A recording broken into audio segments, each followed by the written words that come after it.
300 फूट खोल खोलीत 300 फूट खोल दरीत हुंदाई वेणू कोसळली. साहिलच्या रील्सचा जीव घेणा थरार. पावसाळा सुरू झाल्यामुळे साताऱ्यातील पर्यटन स्थळावर पर्यटकांची मोठी गर्दी होत आहे.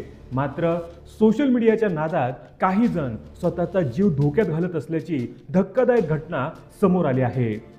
साताऱ्यातील सडा वाघापूर येथून परतताना गुजरवाडी टेबल पॉइंटवर एक तरुण कार रिव्हर ड्रिफ्ट करताना 300 फूट खोल दरीत कोसळल्याची घटना बुधवारी संध्याकाळी घडली. या घटनेचा थरारक व्हिडिओ सोशल मीडियावर प्रचंड व्हायरल झाला आहे.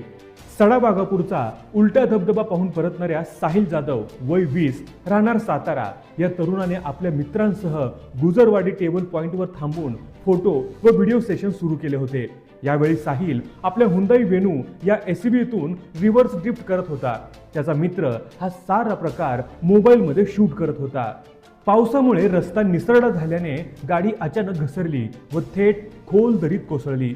सुरुवातीला ही गाडी गवतावरून घसरल्याची चर्चा होती. मात्र व्हिडिओ समोर आल्यानंतर रील्ससाठी स्टंट करताना हा अपघात घडल्याचे स्पष्ट झाले आहे.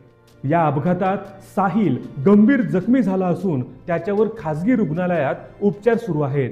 सुदैवानं त्याचा जीव वाचला असला तरी ही घटना अनेकांसाठी धडा ठरणारी आहे. गुजरवाडी टेबल पॉइंट हे घाटाच्या टोकावर असलेले पर्यटन स्थळ आहे. येथे दोन्ही बाजूला खोल दऱ्या असून कोणतीही सुरक्षितता व्यवस्था नाही. स्थानिक नागरिकांनी यापूर्वी अनेक वेळा प्रशासनाकडे सुरक्षिततेसाठी मागणी केली आहे. मात्र अजूनही कोणतीही उपाययोजना न केल्याने संताप व्यक्त होत आहे. या घटनेनंतर पोलीस प्रशासनाने पर्यटकांना घाटात स्टंटबाजी न करण्याचे व सोशल मीडियाच्या नादात जीव धोक्यात न घालण्याचे आवाहन केले आहे. तर मित्रांनो, या व्हिडिओबद्दल तुमचं मत काय आहे हे आम्हाला कमेंट करून जरूर कळवा.